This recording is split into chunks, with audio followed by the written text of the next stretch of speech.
Assalamu alaikum. Good morning, everybody. Today we are going to talk about the regulation of local blood flow and the process of capillary exchange, the different factors that affect the capillary exchange. The objectives of today's lecture are: define autoregulation of blood flow and distinguish between short-term and long-term autoregulatory responses, discuss the three main mechanisms for control of local blood flow, and contrast their relative dominance in the coronary, splanchnic, renal, cutaneous, and skeletal muscle vascular beds. Describe the movement of water, gases, solutes, and macromolecules across the capillary membranes. With the aid of a figure, describe briefly the Starling forces involved in capillary exchange. Mention the role of lymphatics in the removal of fluid from the interstitial space, and define the term edema and explain how it occurs on the basis of the Starling forces. And finally, explain how edema can occur when capillary permeability increases and give an example. In the vascular tree, large arteries are pressure reservoirs because they are distensible. Small arteries and arterioles are resistance arteries because they constrict and dilate, so they can increase and decrease blood flow to tissues. Capillaries, they are the main site of exchange of nutrients, oxygen, and waste between the blood and the tissues. And then the large veins that are blood reservoirs because they expand and store large volume of blood. The regulation of blood flow, which is one of the main topics of today's lecture. Blood pressure is regulated independently of local blood flow control or cardiac output control. So the pressure regulation is separate from the local control of blood flow. Local blood flow control is important in determining distribution of cardiac output in accordance with tissue need. So blood will flow to tissues that need more blood or more oxygen and nutrients. Vasoconstriction in one organ will not change the total peripheral resistance, but it will change the blood flow to that organ, so the flow will be reduced. For example, in this figure here, we can see that vasoconstriction to one organ, or changing the diameter of blood vessels supplying one organ, or changing the resistance of vasculature of one organ, can affect the blood flow.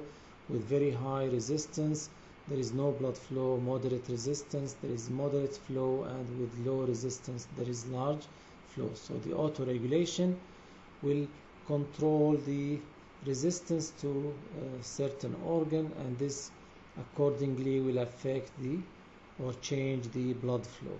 As you can see that there is a constant pressure in the main blood vessel, so there is no change in the total peripheral resistance. Regulation of local blood flow can be achieved by intrinsic control and extrinsic control. The intrinsic control is important in matching blood flow through a tissue with the tissue's metabolic needs. So if the tissue needs more oxygen and nutrients, there is more blood flow to that tissue, and vice versa.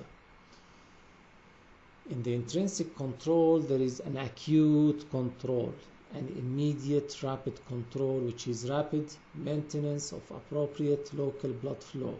It happens within seconds to minutes. A result of rapid vasoconstriction or dilatation of the arteriole. So the acute control is the result of rapid vasoconstriction or vasodilation of the arteriole supplying that organ.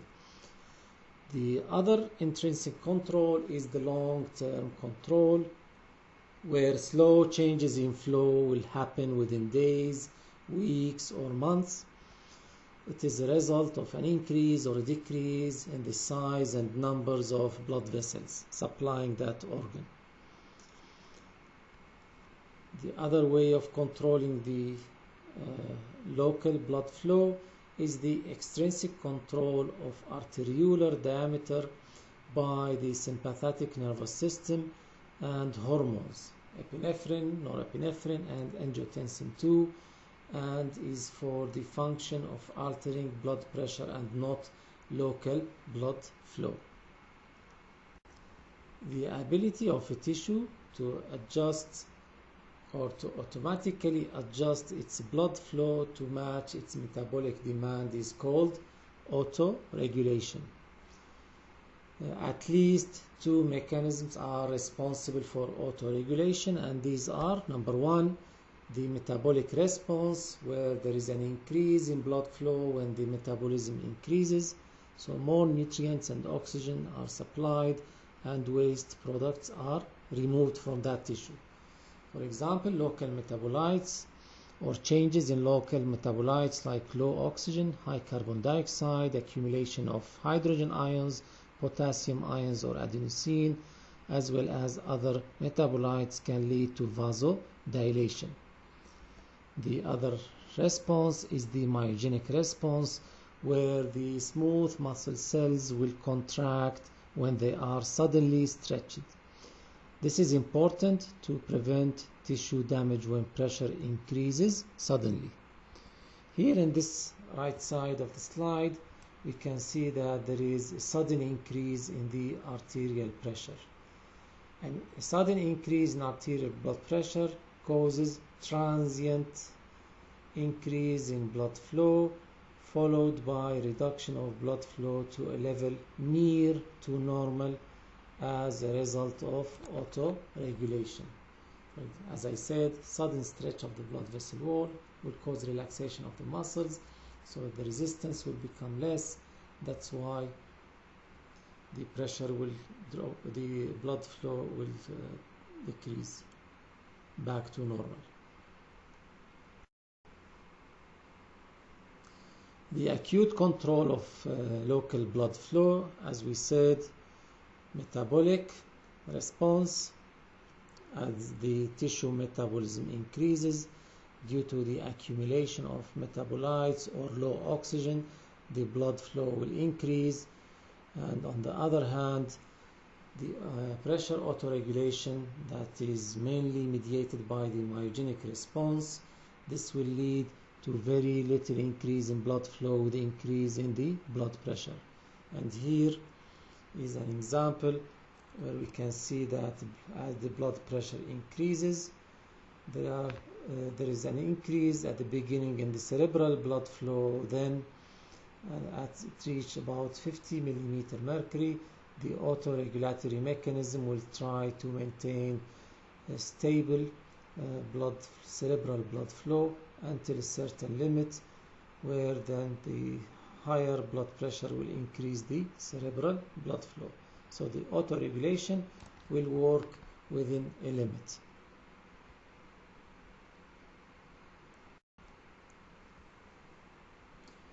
The mechanisms that mediate long-term alteration of tissue blood flow or local blood flow: number one, angiogenesis, where there is growth or formation of new blood vessels.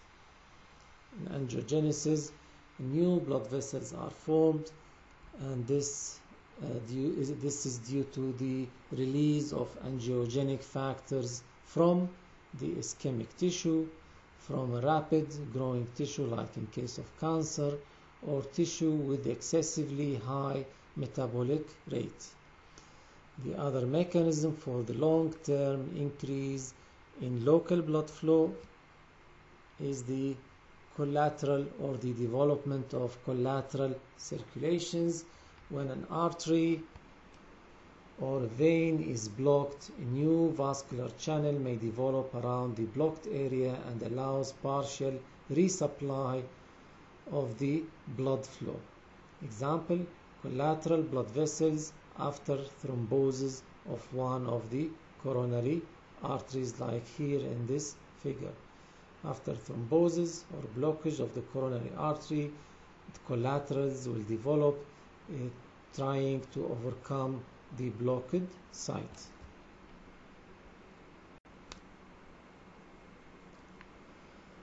Now let's discuss the regulation of special circulations.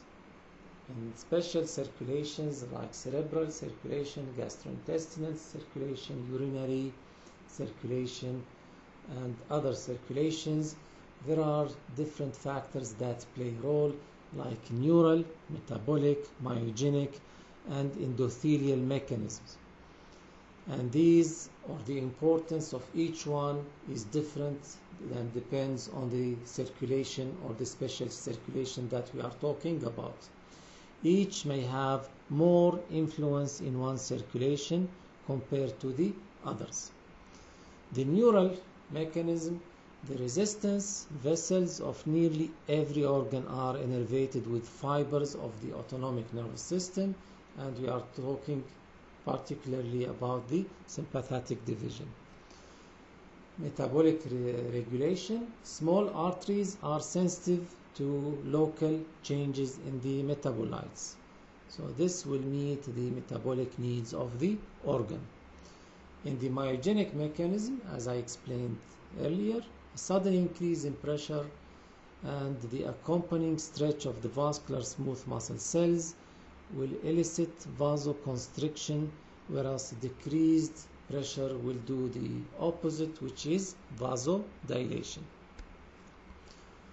The last mechanism, which is the endothelial mechanism, endothelial cells release a variety of vasoactive substances such as nitric oxide, which relax the vascular smooth muscles and prevents leukocyte adhesion. So let's talk about the flow through special circulations like cerebral circulation, coronary circulation, gastrointestinal circulation, renal circulation, the skeletal muscle circulation, as well as the cutaneous circulation, the circulation through the skin. Okay, let's start with the cerebral circulation that supplies blood to the brain. The brain accounts for only 2% of the body weight, yet it receives about 15% of the resting cardiac output because the brain has a very high metabolic rate, so it has very high demands. Of all tissues in the body, the brain is the least tolerant of ischemia. That's why any closure in one of the cerebral arteries can cause stroke and permanent damage if that closure or blockage of blood vessel is not relieved immediately. The skull encloses all the cerebral vasculature. Because the rigid cranium has a fixed total volume, vasodilation and an increase in the vascular volume in one region of the brain must be met by an opposite or reciprocal volume changes elsewhere within the cranium, because there is no place for the expansion. In the cerebral circulation, carbon dioxide plays an important role. An increased partial pressure of carbon dioxide in the blood causes cerebral vasodilation through the metabolic mechanism or metabolic response. A sudden increase in blood pressure will cause vasoconstriction through the myogenic autoregulatory mechanism, so this will reduce the cerebral blood flow back to normal and protects the brain or the small or tiny blood vessels, especially capillaries of brain, from being ruptured by the sudden increase of blood pressure. The coronary circulation, that is supplying blood to the heart musculature, especially the ventricles.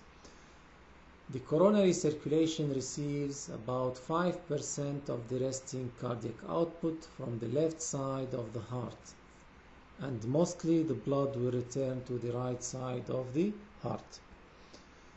The myocardial blood flow parallels myocardial metabolism. The harder the heart beats, the more the coronary blood flow.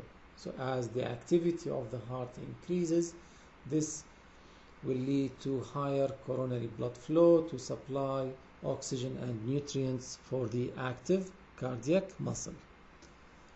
Adenosine, which is a very important local metabolite that works or that regulates the coronary vascular blood flow or the diameter of the coronaries, is released when there is an increased metabolic activity of the heart, insufficient coronary blood flow, or a fall in the myocardial partial pressure of oxygen. Adenosine causes coronary vasodilation and increases the blood flow. Sympathetic nerves cause the heart to beat more frequently, and this is a positive chronotropic effect. Any drug that increases the heart rate is called positive chronotropic drug or agent, and any drug that decreases the heart rate is called a negative chronotropic drug or agent.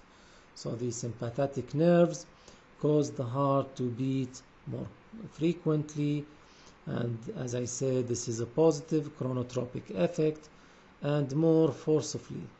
Therefore, also sympathetic system is a positive inotropic or has a positive inotropic effect. The increased metabolic work of the myocardium leads to coronary vasodilation through the through the metabolic pathways, especially adenosine. Blood flow to the gastrointestinal tract increases up to 8 times after a meal, and this is called postprandial hyperemia. During digestion, the gastrointestinal tract releases several hormones, some of which are vasoactive. The gastrointestinal tract also consumes more oxygen and produces vasodilatory metabolites, and the activity of the parasympathetic system or division will increase during digestion, and it directly dilates the blood vessels supplying the gut by increasing the metabolites. Please notice that the sympathetic activity directly constrict the symplanchnic blood vessels supplying the gut. The skeletal muscles, blood flow accounts for about 20% of the cardiac output and systemic vascular resistance at rest. During extreme physical exercise, more than 80% of the cardiac output can be directed to the contracting muscles. Metabolites released by the active muscles trigger vasodilation and an increase in the skeletal muscle blood flow. Blood flow is strongly determined by local regulatory mechanism or local regulatory factors, both tissue and endothelial, such as tissue hypoxia, adenosine, carbon dioxide, hydrogen and nitric oxide. During exercise, these local regulatory mechanisms override the sympathetic vasoconstrictor influence. The skeletal muscles are under the sympathetic vasoconstrictor influence, but exercising muscles, the local metabolites effect will be stronger or dominant over the sympathetic vasoconstrictor response or influence to that exercising muscle. Now, regarding the cutaneous circulation, the effect of local metabolites in the skin is low or is poor The skin is mainly under the control of the sympathetic nervous system, where an increase in body core temperature increases blood flow to the skin, leading to loss of heat. A decrease in core temperature results in the opposite effect of conserving heat. This is achieved by decreasing and increasing sympathetic activity, which is more important than other factors like the local metabolites. The kidneys comprise less than 0.5% of the total body weight. However, both kidneys receive about 20% of the cardiac output at rest. This high blood flow provides the blood plasma necessary for forming an ultrafiltrate or the glomerular filtrate in the glomeruli and eventually urine formation. Pressure autoregulation is the most important factor determining renal blood flow. So the myogenic tone plays an important factor in regulating the renal blood flow. Now let's talk about the second part of the lecture, which is the transport across capillary wall. We said the main function of the capillaries is the exchange of nutrients and oxygen, as well as waste products and carbon dioxide between the blood and the interstitium that bathes the peripheral cells. This transport or exchange across the capillary wall is the ultimate goal of the circulation. 7% of the blood that is present in our body at any time is present in the systemic capillaries. We have in our bodies at least 3 different types of capillaries. We have the continuous capillaries, and we have the fenestrated capillaries that have fenestrae or windows in their endothelia, and we have the sinusoids, these that are very leaky. So the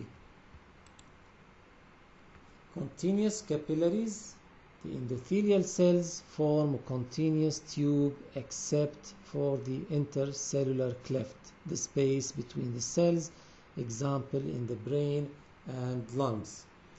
Fenestrated capillaries, the plasma membrane of each endothelial cells has fenestrations or windows or pores, example kidneys and the villi of the small intestine.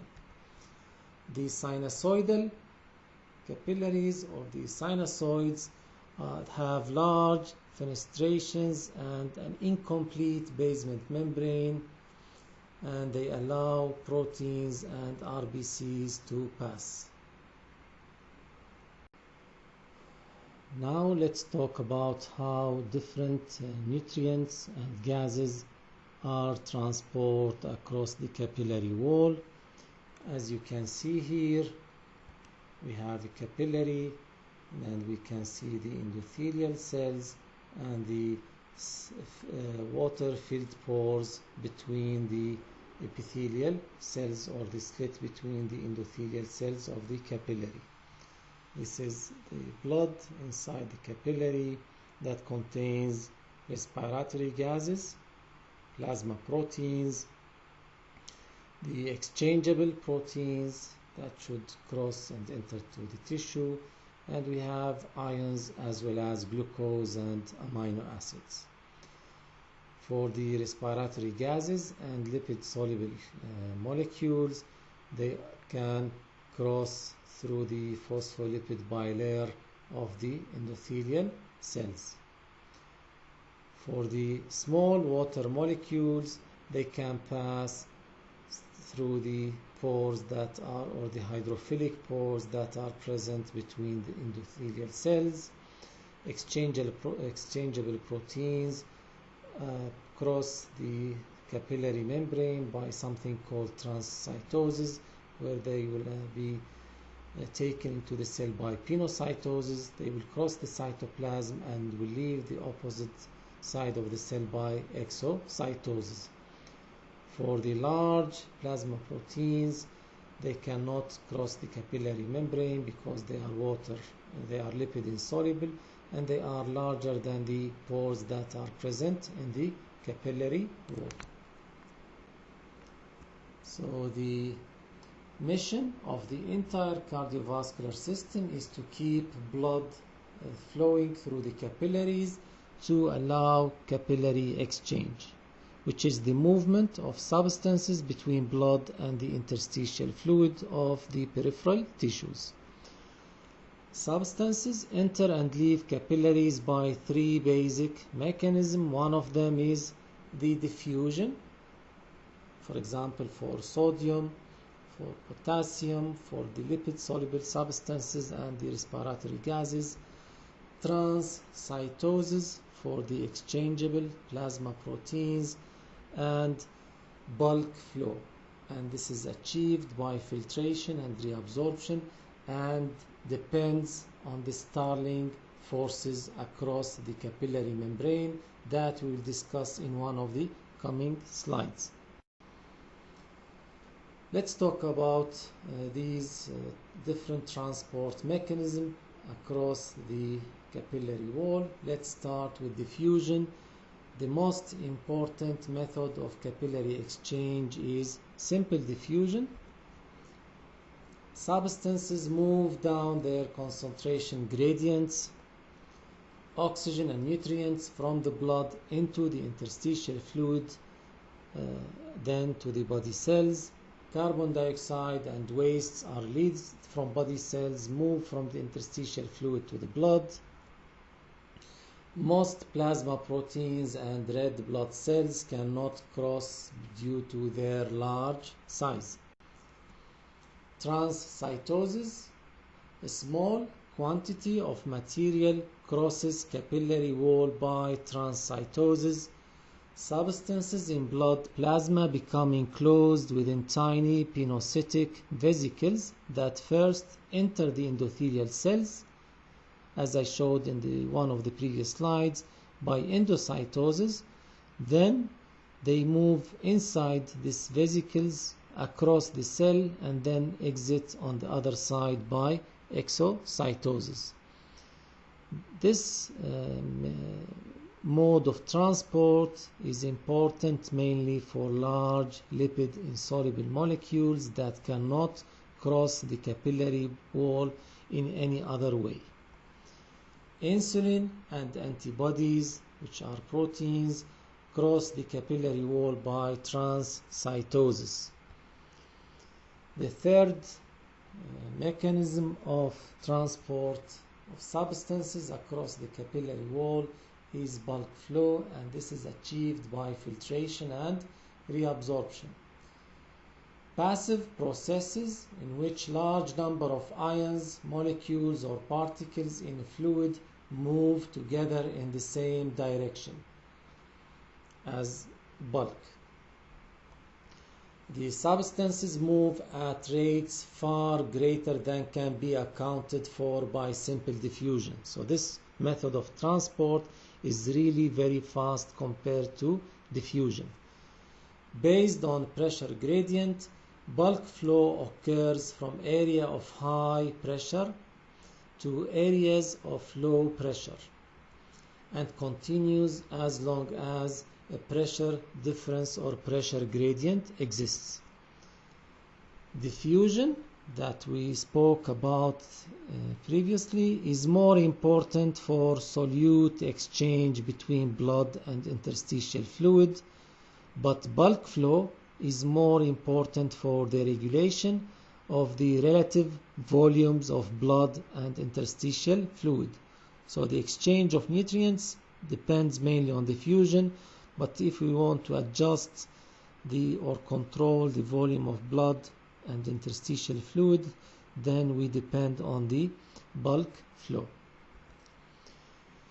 Filtration is a pressure-driven movement of fluid and solutes from blood capillaries into the interstitial fluid, while reabsorption is a pressure-driven movement of fluids and solutes in the opposite direction from the interstitial fluid into the blood capillary.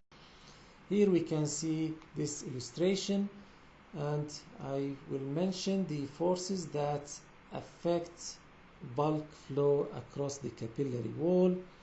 As you can see, this is the capillary with blood inside it, and it is surrounded by interstitial fluid.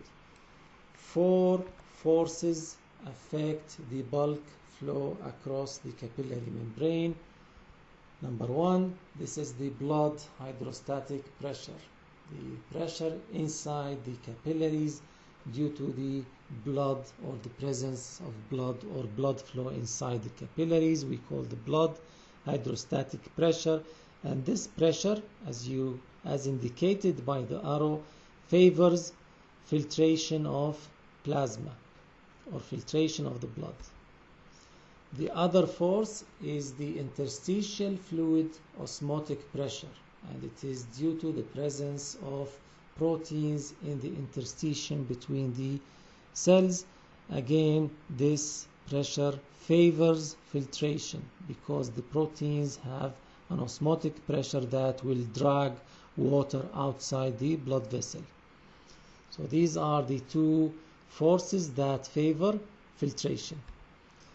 We have a force that favors reabsorption, and this is the blood colloid osmotic pressure due to the presence of plasma proteins that exert an osmotic pressure. The other force that favors reabsorption is the interstitial fluid hydrostatic pressure.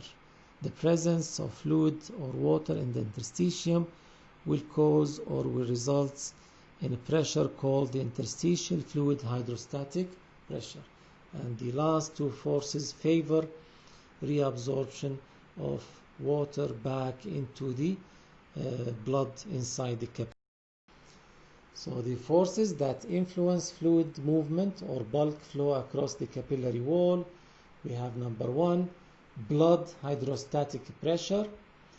Number 2, interstitial fluid osmotic pressure. Number 3, blood colloid osmotic pressure. And number 4, interstitial fluid hydrostatic pressure. So these are the 4 forces, and we call them the Starling forces.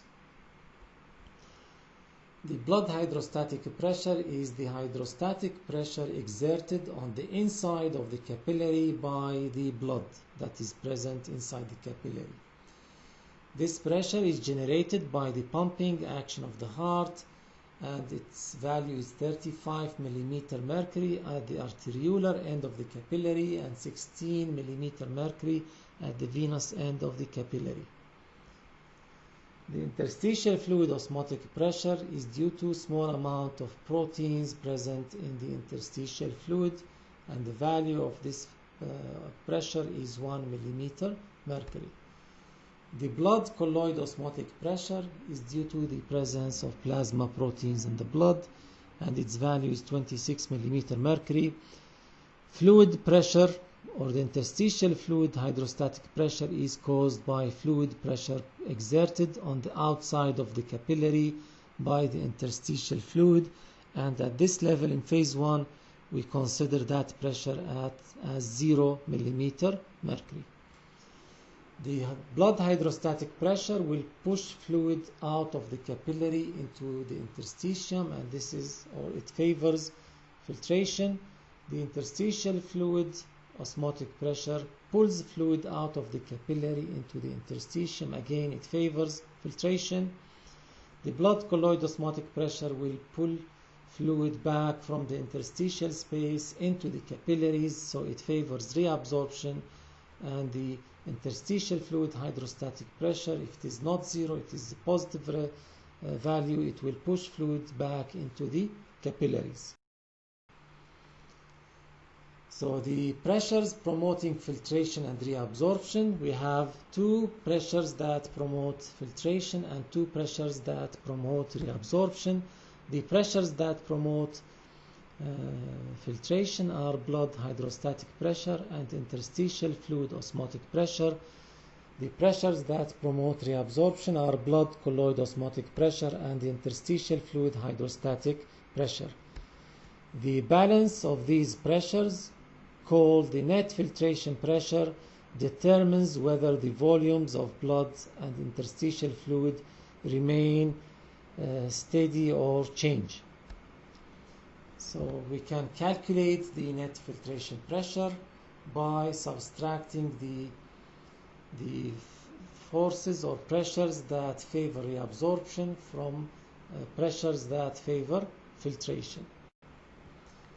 Here we can see a capillary, and we can see the different pressures acting at the arterial and venous ends of the capillary.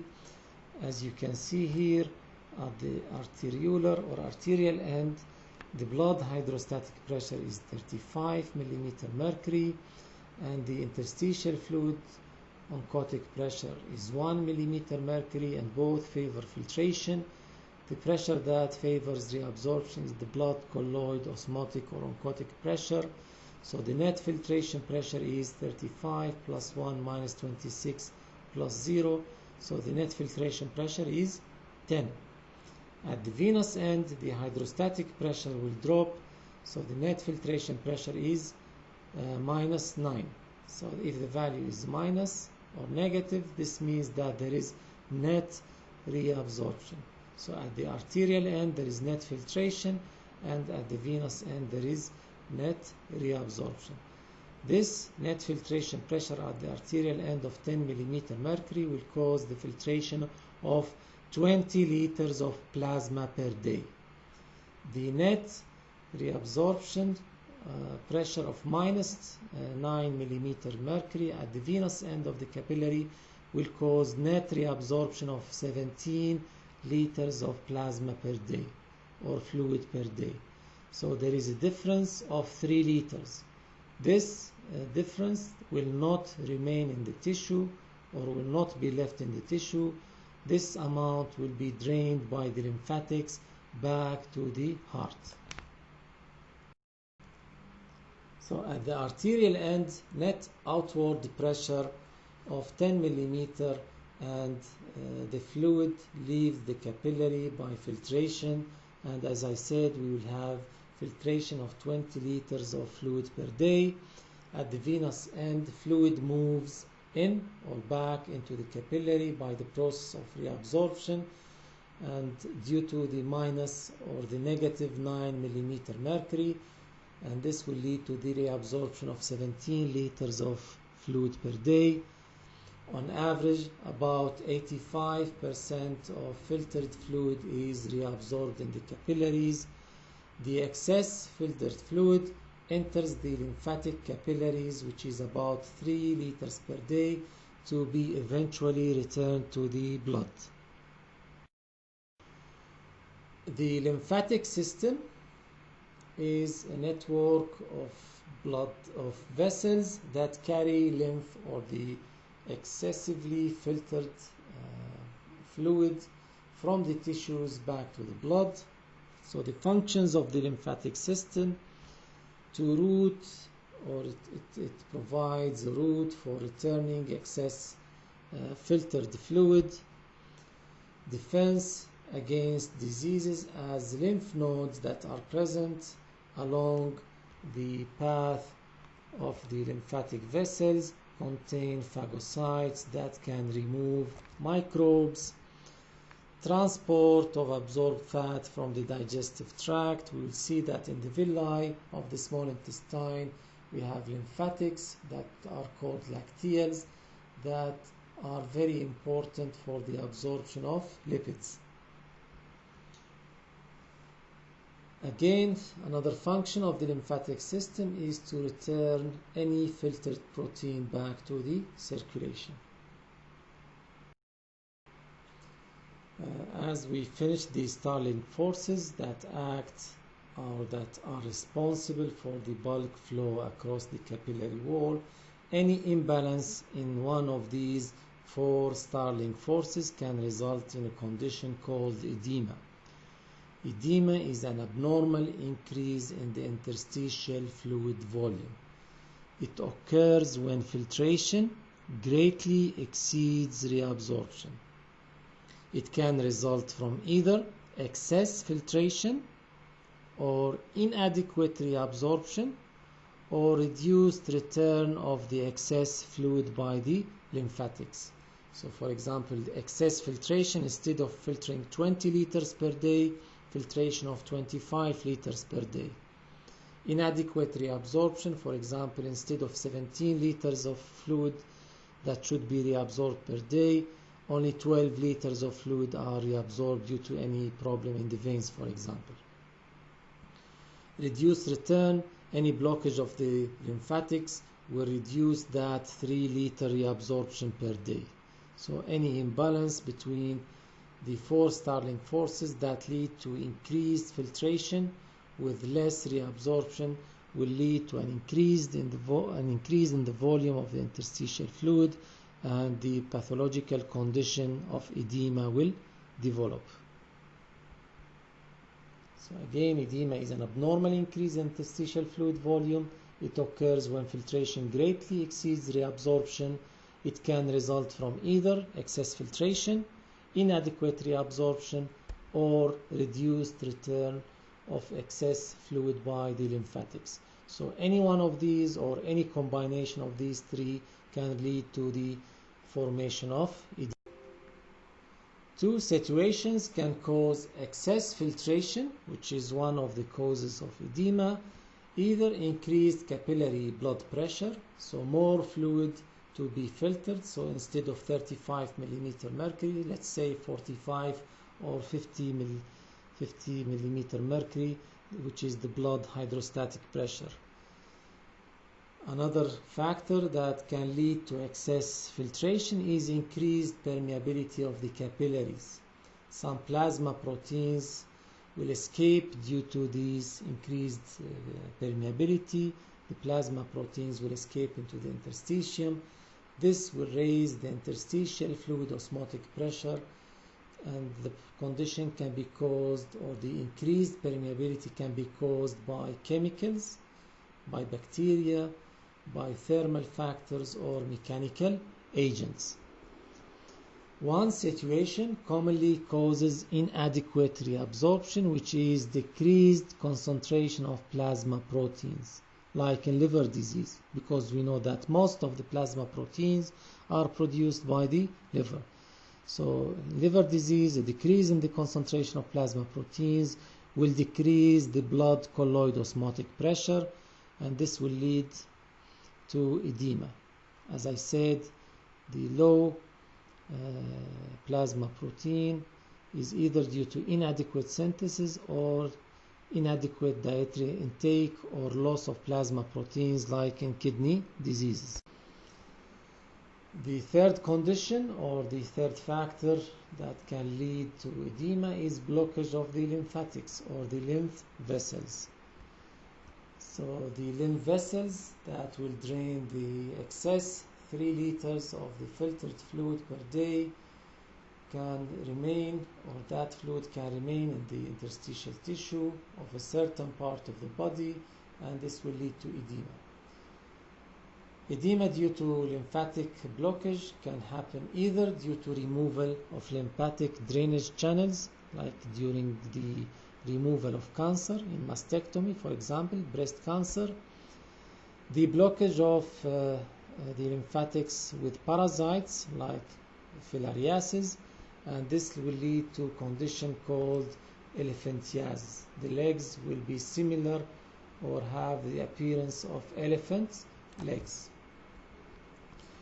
Also, the edema due to lymphatics could be due to the blockage of lymph nodes with cancer cells, because cancer cells will spread to other parts of the body through the lymphatics. So these cancer cells can close the small lymphatic vessels and lead to edema. Or in some conditions, there is congenital absence of or abnormality of the lymph vessels. So the person will have edema since birth of a part of his body due to the congenital or the abnormality in the formation of or in the network of the lymph vessels. With this slide, I finish today's lecture. I hope that you got the concepts, and I will appreciate if you have any questions to send them by email. Thank you very much for your audience, and looking for meeting you in the coming lecture, inshallah. Goodbye.